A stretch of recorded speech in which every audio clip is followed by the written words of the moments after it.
All right, stand for the pledge, please. I pledge allegiance to the flag of the United States of America and to the republic for which it stands, one nation, under God, indivisible, with liberty and justice for all. Welcome, everyone. This is Monday, July 1st. If you have any questions or comments, come to the microphone over here. Before we vote on anything, I'll always ask if there's anything from the group. And then under public comment, number 9, I'll ask you to save 3 minutes there for any non-agenda items. Would you call the roll, please? Mayor Cedar. Here. Councilmember Gottler. Here. Councilmember Kupa. Here. Councilmember Laporte. Here. Councilmember Paul. Here. Councilmember Volz is absent. Councilmember Watt. Here. Motion to excuse member Volz. Supported. Any questions? Thank you. All in favor, say aye. Aye. Opposed?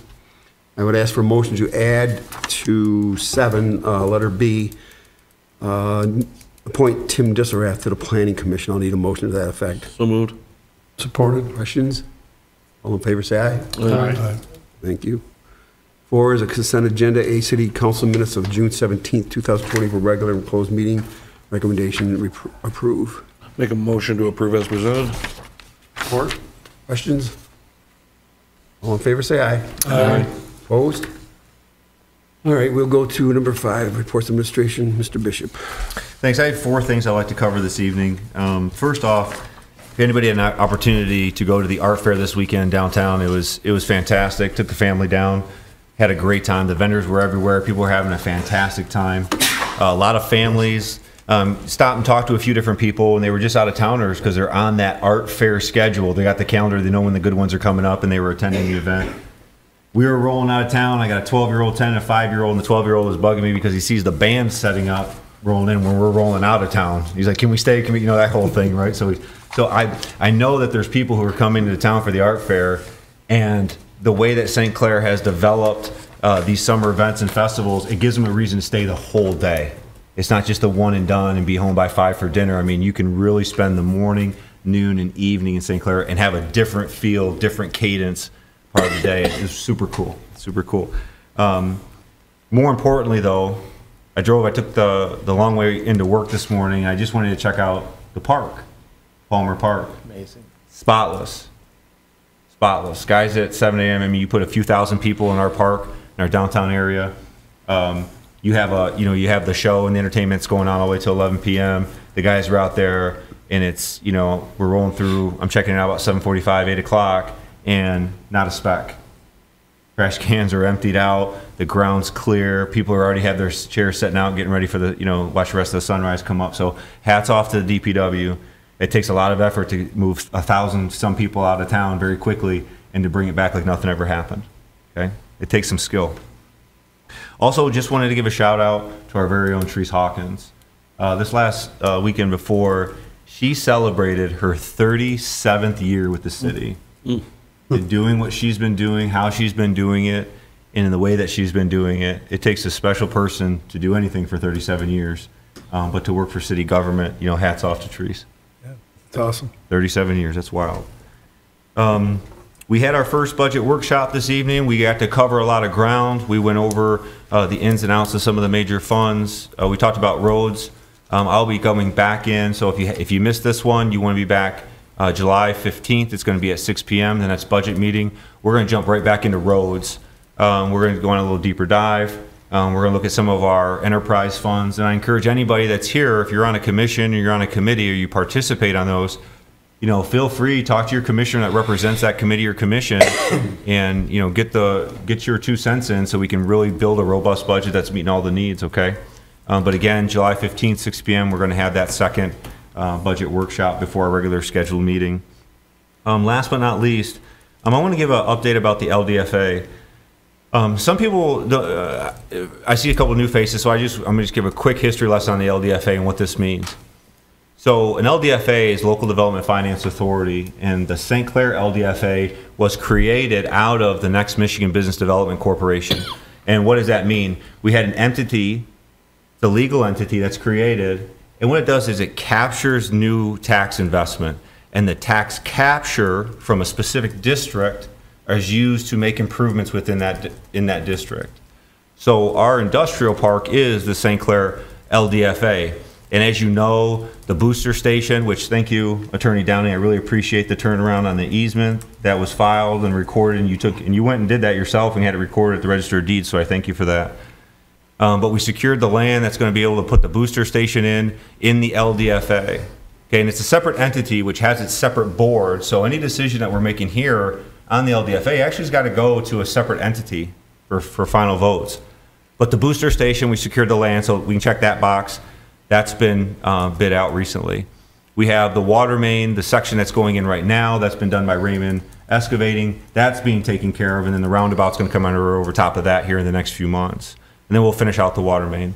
And then finally is the elevated water tower. And the elevated water tower is there to support the northern end of the district, but also to make sure that we have not only capacity, we have pressure for fire flows, but any kind of excess capacity that's going to be driven by the industrial park, we're going to be able to supplant because it's a half a million gallon elevated storage tank. So we should have enough capacity now, in case high times and high usage.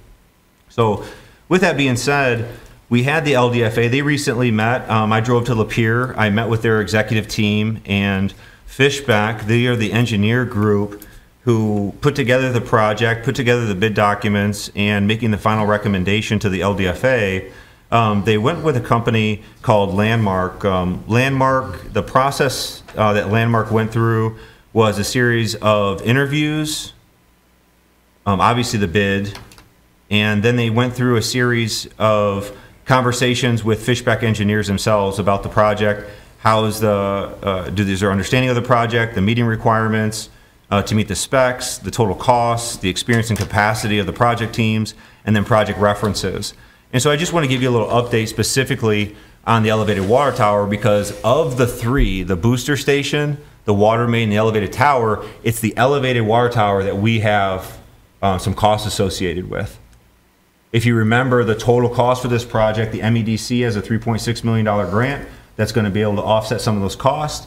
The LDFA tax capture is going to be able to pay for some of that as well. But the elevated water tower, and based about 20% right now, is going to be our cost. And why is that? Because that's what the engineers determine. Say, hey, that's what you guys are going to be actually using, and you need to cover the rest of this cost. Okay, fine, we will. 20%. And remember, too, St. Clair Township has a water agreement with us. And so when we have those final numbers, and we're going to have this meeting here probably the next week, actually, and we'll lay this all out and say, okay, these are more determined costs of what it's going to be. In the next, within the next, I would say 3 months, 90 days, we're going to be meeting with Bond Council. Don't be surprised you're going to see Tom Colas come back in. He's going to give us another presentation about how the LDFA needs to bond for the rest of the project, because remember, it's a separate entity than the city. So the Tom Colas is going to come and give us the presentation, and we'll have a play-by-play on how this is going to be funded over the long haul. But as of right now, very, I won't say surprised, but after the whiplash of the water treatment plant and having that estimate come back so high, to come to find out that the engineer's estimate was only within about $500,000 was a pleasant surprise. Yes, it's more than what they thought, but it's not $7 million more than what they thought, right? So $500,000 is a little more palatable. So that's all I have on that. If any other specific questions, I'm more than happy to jump in and answer anything you may have. Council, have anything for Mr. Bishop?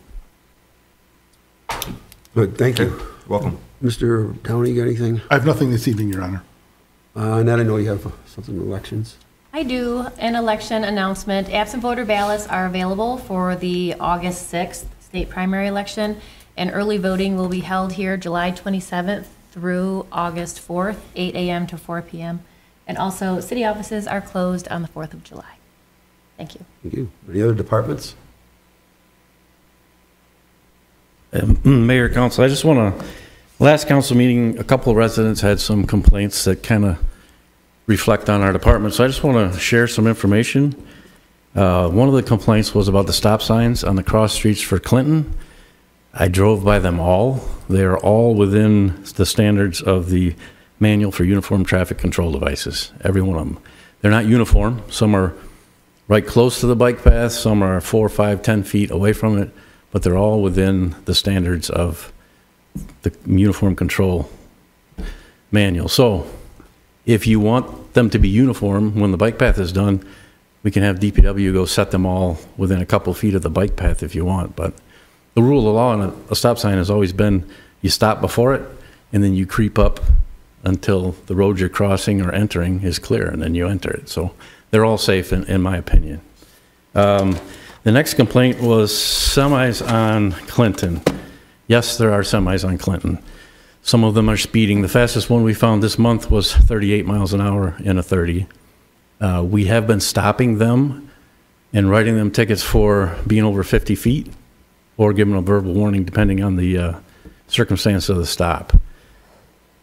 Looking into it, it's increasing, I think, because of the truck stop Loves at Wadhams and 94.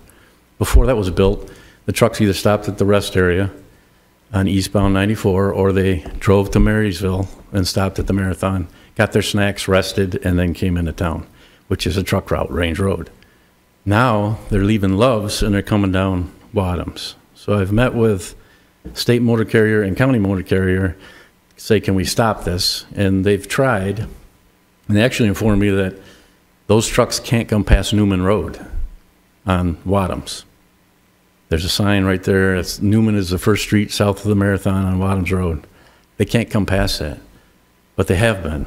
They, instead of spending the extra money for the commercial GPS, they buy the regular one that we all have, and it takes them the quickest route. So when they get down Wadhams, they get the Rattle Run, they come into town. If we catch them west of Kearney, we stop them, issue them a verbal warning or a written warning, and then we direct them to Kearney, south to Fredmore, and then to come in town the correct way. If we get them east of Kearney, we do the same thing, except we have to let them continue. They can't back that 53-footer up. They can't go down those residential streets. So yes, they will continue down Clinton. That's the best we can do. The state and county are trying to stop them at Wadhams, but they have hundreds of miles of road they have to watch, not just Wadhams Road. So I met with Cargill, I've met with other businesses in town. The drivers aren't the same driver every day, so their shipping and receiving can tell drivers, but it's not the same driver that comes back tomorrow or Thursday or Friday. So it's just hard to get that notice out. So we're working on it. We've written several tickets because we're not CDL certified officers to do weigh and all that. The county weighmaster and state said the easiest ticket to write is for them being over 50 feet. It's a $250 fine. So that's what we've been doing. The other complaint, and she's not here, she complained about not stationing police officers in the 1100 block of Clinton on the 4th of July. And the reason I don't do that is because nothing's happened in the 1100 block of Clinton. When you guys went into closed session last meeting, I went out in the lobby and talked to her. That fight she talked about, she never called the police. How do we know something happens if they don't tell us? So I station people downtown where there's several thousand people for the fireworks, and then during the grand finale, we shut 29 down so everybody can get out of the park, and then they go to their different places in the city so they can respond to a call without getting caught in all that traffic. So, but the reason I don't assign anybody in 1100 block is because nothing's happened there as far as the record is. She told me that she didn't call because she didn't think we'd get there in time. So I told her, well, I can't respond to things that we don't know that happened. And the last thing is social media's been hammering us about how dangerous M29 is. I think the road diet's working. I have personally spent 20 hours on M29 in the month of June in an unmarked car because people sometimes follow the rules when there's a police car sitting there. And 95% of the violations of the crosswalks are made by the pedestrians, not the cars. In the last 15 years, we've had 3 pedestrian accidents in the city, none of them between Jay and Vine. One was at Hawthorne. It was a pedestrian's fault. One was at Vine and Victoria Court. That was actually a road rage, and we've charged the driver with assault. And the other one was on Range Road, pedestrian's fault. So I believe the road diet's working. People need to know that if you stand, I watched a lady stand on the sidewalk for 3 minutes waiting for cars to stop. They don't have to yield. You're not in the crosswalk. You got to step out with that road diet they gave you. like 11 feet or more of a safety zone to get out there. And if you're crossing from the west, the northbound traffic needs to stop to you. The southbound traffic can keep going. And I know that scares people, but they don't have to yield until you get to their lane. So, and the ironic thing is, in the last 10 days, we've had 2 accidents at crosswalks because cars yielded to pedestrians and someone rear-ended them. So I think the road diet's working, and we have been out there, myself personally, 20 hours, and then we've had uniforms out there. And it's a lot of the pedestrians, they're coming out of the tap, they're coming out of the laundromat, they're coming out of Hamlin, and they're not going to the crosswalks. And they're getting upset because cars aren't stopping for them. So. Seen the same thing, Chief. So that's all I got. Thank you. I just That was wanted a to lot. give you Thank some very much for all that work. All right. Any other departments? Any authorities, boards, committees, commissions, chairs? Unfinished business number 6, approve county contract for assessing services. Did we table this last meeting?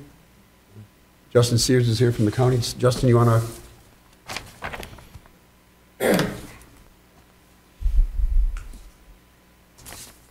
Good evening, Mayor. Good evening, council members.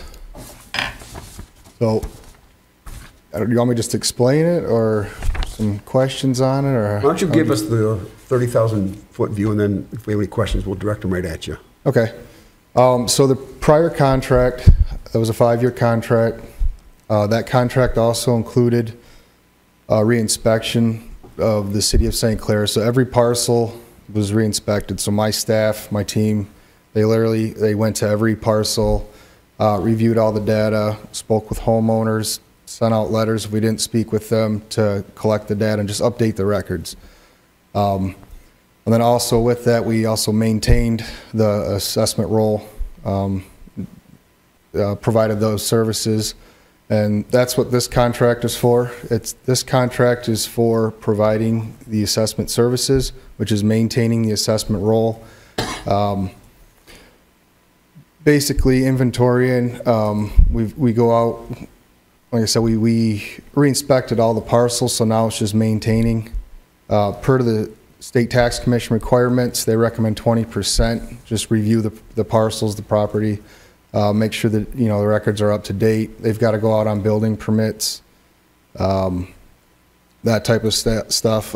Wendy, she's here 1 day a week is her physical office hours. 9 to 4, I believe, is her schedule. Sometimes she's here earlier than that. And that's handling the like property transfer affidavits, deeds that are recorded, sales, the internal office stuff. She's there. The residents, they know that those are the hours that they come to the city. They can speak with Wendy. But Wendy's not just available just those hours. So like, as I said, I have a team. I've got a staff at the county. So we're available in the office via email, via phone, to answer any questions that residents may have.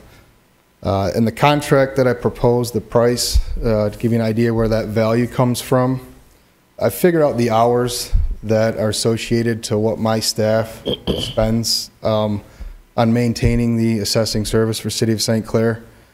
And so Wendy's here physically, but I also have appraisers in the office that go out and they do the physical, where they go out, visit the parcels, collect the data, update pictures, that type of stuff. And then Wendy may also spend, you know, a day a week just working remotely on different situations that she's had to deal with. Just because she's not here doesn't mean that she's not working on the City of St. Clair. So, and I can't just say that every week she's, you know, 2.5 days or 2.5 days are being worked between my staff and Wendy on City of St. Clair, because there's different times where more time is needed. For instance, March Board Review, I've got to pay my staff, my assessors overtime, usually around March Board Review, just because all the deadlines meet, to prepare those assessment rolls and get them ready for the March Board Review. So they'll be working extra hours during that time. You got your July Board Review, summer months. It's all kind of depending on, sometimes there's situations, there's, you know, development in the area, and that requires more attention to those parcels, that type of thing. So, but The price that I came up with, that's figured on the hours and then what the pay is for my staff that cost the county, and that's kind of how that's determined. Does that kind of answer or give an idea of some of it? Is there any certain questions that anybody's would like to know about the contract? I think three of the areas that came up last time when we were discussing this, one was the comparable of, is it a team of people that we're actually hiring and not a individual, and how many hours is that individual working on it? Okay. In comparison to when we look at the cost of if we had a full-time assessor here, and it would be X amount of dollars, and we're paying someone else or an agency to do it, and what does that cost, and is it a nominal difference or is it a large difference, and are we only getting one person for 1 day a week for that fee? Okay. Versus we're getting a team of people that are averaging X amount of hours a week, which is still full-time, but it's not the same person. What are those activities that they're doing? Those were some questions that came up. I think part of the other process questions were, out of the contracted services first year, did we successfully accomplish everything through all of those activities to the degree of which we needed? There was another one. Remember what the third one was? We talked, a lot of the questions were about office hours, which is like FaceTime, billable hours versus service hours. And there was a delineation between we're paying for a service, a contracted service, and then it's more than Wendy. It's Mr. Sears and his team that'd be able to accomplish those things. And the other one was just simply when is Wendy available, or when is our contractor, in-house, and when is that person available to our public? And that was the big concern. I know Councilman Watt, was there any other questions that we didn't cover or Justin needed to cover? No, I'm just kind of wondering on, it seems like it makes more sense if it's hired the agency or whatever, than when you separate one individual person, that person is not always responsible for their time spent here in St. Clair. It's kind of confusing, I think. Yeah, and so the bill, in terms of a service contract, is it correct that if when we have a situation, I know we were brought in for like 2 or 3 separate specific situations, it gets escalated up, and so then we'd have your services as well? Because I know that you've come to City Hall on multiple occasions and you've been, hey, let's handle this, and I needed you at the table, and so that's available to us as well. Yeah. But as far as Wendy is concerned, I use Wendy pretty loosely, guys. If nobody knows, Wendy Loshaw is our city assessor who's contracted through the county. And she's here every Thursday as it is right now. And any time that I had an email or had a phone call, you put it into Wendy and she's getting back with me. And most days it's not on Thursdays, right? Because if I'm emailing on a Monday, that's what I was trying to explain. Just because her office hours here are 9 to 4, that doesn't mean you can only get a hold of her or somebody from the county from 9 to 4 every Thursday. Right. So it's Monday through Friday. Our county hours are Monday through Friday, 8 to 4:30. If there's an issue, if Wendy's not available, you'll have somebody else, myself, or somebody from my team, my staff. And to clarify, do they call City Hall outside of those days to get contacted with her offsite, or what is the proper way? if somebody were to leave a mess, I mean, I know more, but if somebody were to leave a message for Wendy and she wasn't in office, it'd be left on her voicemail. So on Thursday, she's answering calls and things like That's that. forwarding to her. Yeah, We also have a phone number at the county that we provide, so Okay. they can call her directly at the county any day. The third thing I think that we were focused on last week too is how many other communities or cities are utilizing your resources? How many are you covering? Just us and your county activities, or is 2 or 3 other cities in the community also our county using you? Yeah, there's Port Huron Township, City of Algonac, City of Marine City, and then you guys. Yeah. Thank you. Justin, I think the only other thing that they talked about, so we're going to pivot from the actual service and then actually go to the length of contract. So I think the only other comment, and what we didn't spend a lot of time on it, was a 5-year versus a 3-year versus a 4-year. Is there any rhyme or reason that's 5, or has that just been past practice? So the reason that I went with 5 years for this contract is they had implemented a designated assessor, the State Tax Commission did. and they look at it as a 5-year term. So when they come up with 20%, going out and reviewing 20% of the parcels in that city or in that township, it's based off of a 5-year term. Oh. So that was one of the reasons. The other reason is for hiring. If I just have a 3-year contract and I hire an assessor at the county, but that contract expires and it doesn't get renewed, now I've got to either lay that person off or find something else. So the 5-year was just kind of for that too. Understand. So, Thank you. That was good.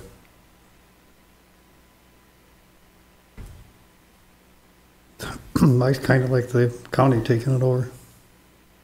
To continue here.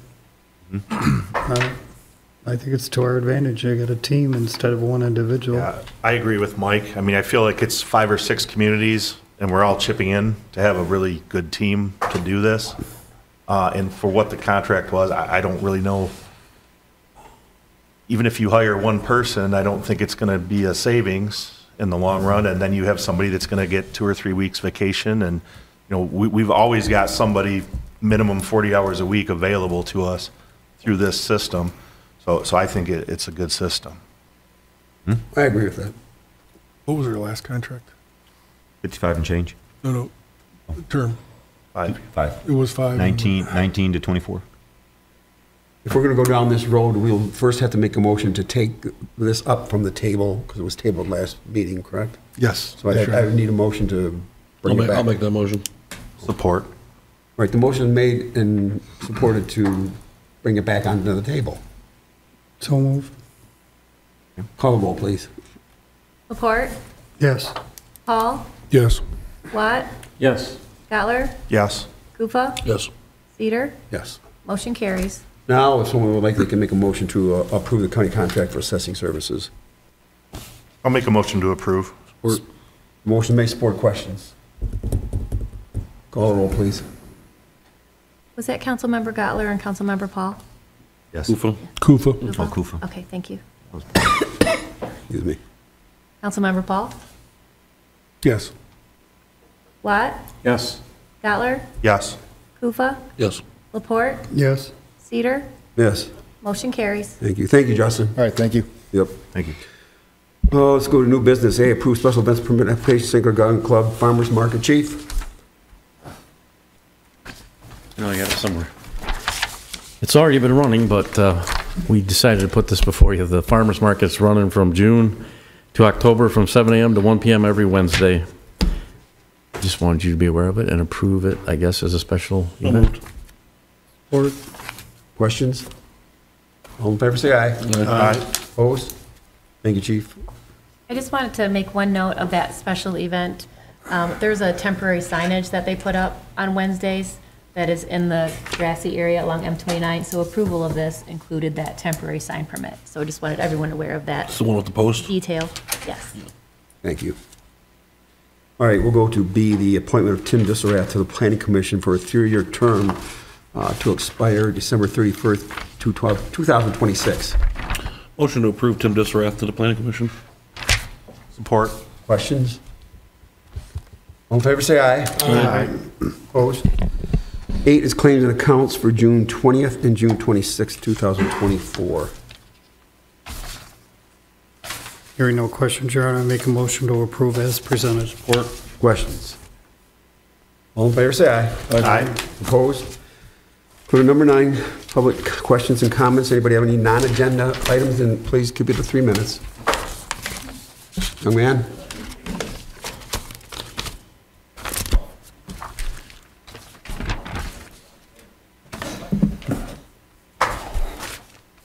Get my clock going real quick.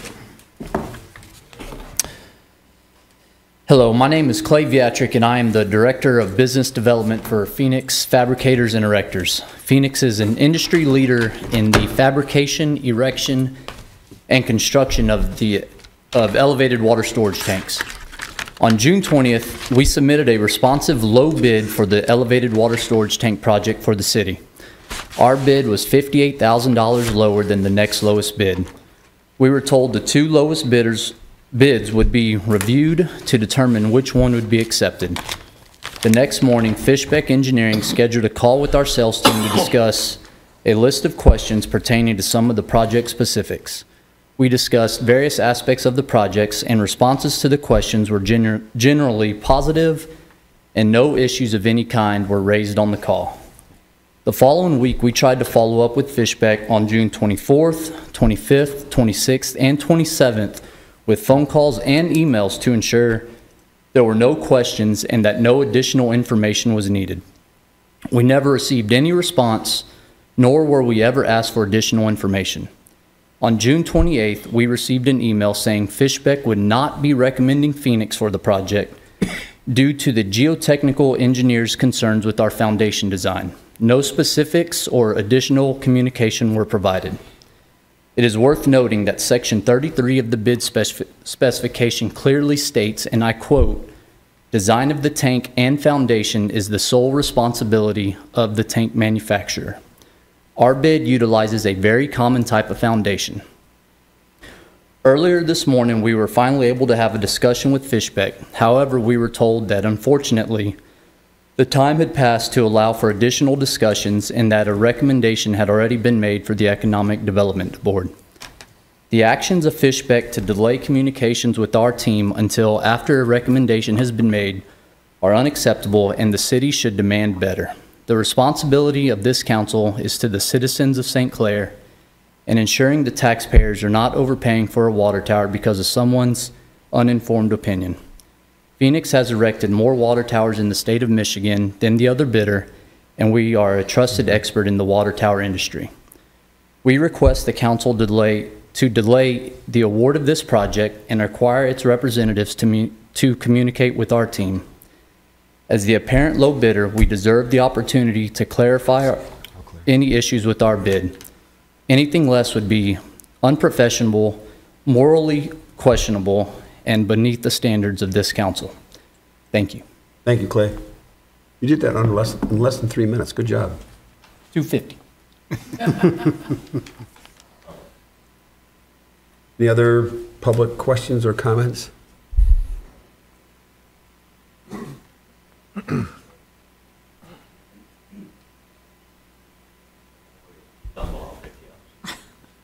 I'm sorry, I'm unsteady due to my illness. I'm unsteady on my feet, so he's got to come over here. There's a reason.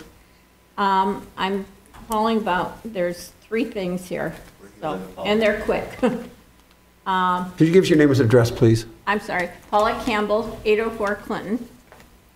And one is, we did talk to Mr. Cedar about driveway approach.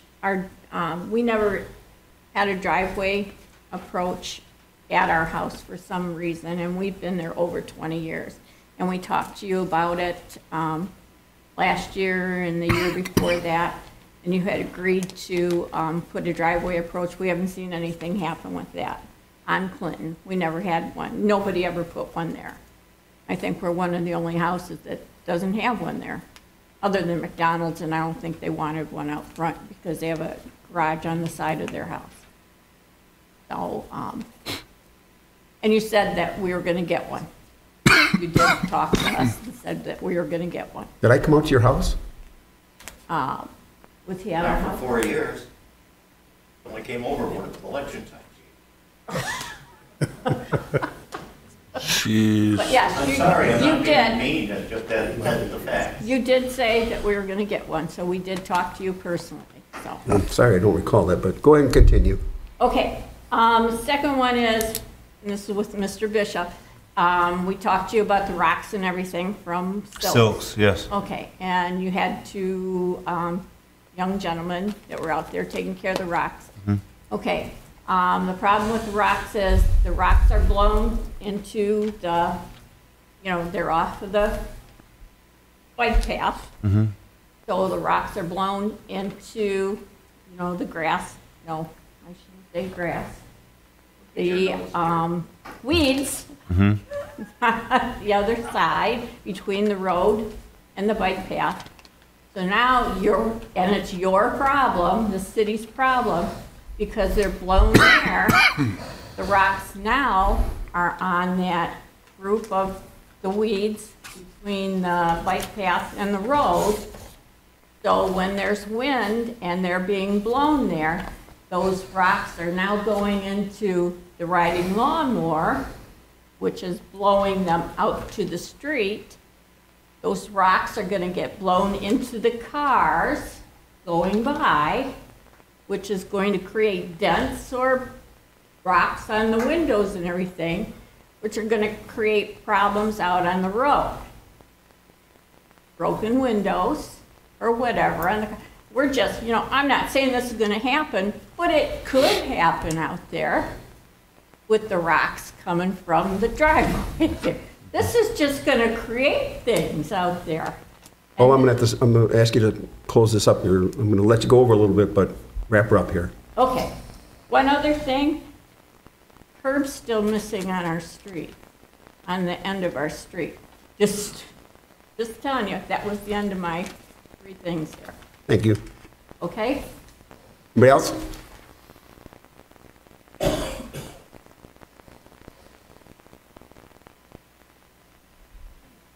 Good evening. Jordan Kurtz, 635 North 3rd. So, no doubt St. Clair's getting busier. We've been on North 3rd about 5 years now. The speeds are crazy. So I drove around today, just checking, see, speed limit signs around the area. I found not a single one southbound from Brown to Clinton, speed limit posted, and only one northbound, and that was right after Vine. So I just think we should probably add a couple more. Looked into speed bumps. I don't like them as much as the next guy. Got a quote online, about $3,200. Don't know if it's the best idea, but we get tons of cars that are, 45, 50 miles an hour. What, in my opinion, should be a 25. About 15 kids within 4 houses each way. Dogs. I mean, obviously they shouldn't be playing in the street, but they wander out chasing balls, whatever. So, I don't know, just something I thought could maybe be looked at, maybe make it a little safer. But $3,200 and some labor for a couple of speed bumps that spans the whole side of the street, and one, I don't know, behind the plaza maybe, and one up on North 3rd. So, just an idea. Appreciate your time. Thank you, Jordan. Is it Jordan? It is. Did Bill put you up to this? No, I don't know, Bill. Bill came into the office last week. He handed me a document about three or four pages deep on speed bumps and speed humps, and the difference of the installations and what it takes to do, to install them, the quality of them, and the materials. I thought you guys were in cahoots. No, we should be, apparently. Yeah, okay. Thank you, Jordan. Yep. Anybody else out there?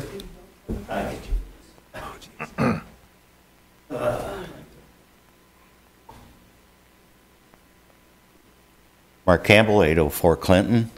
Bill, I meant no disrespect, just so we can get that straight. I didn't take any. Some people are thin-skinned, I don't take a chance. I'm thick-headed and thick-skinned. But Paulette's point was the inspectors that were at our home when they were doing the sidewalk, we questioned why we have an address of 804 Clinton and didn't have an approach. Well, I forgot the inspector's name for the city, but he said, yeah, we'll get you one. Crickets. Yeah. To clarify, you're looking to install a driveway off of Clinton? Is that your intent?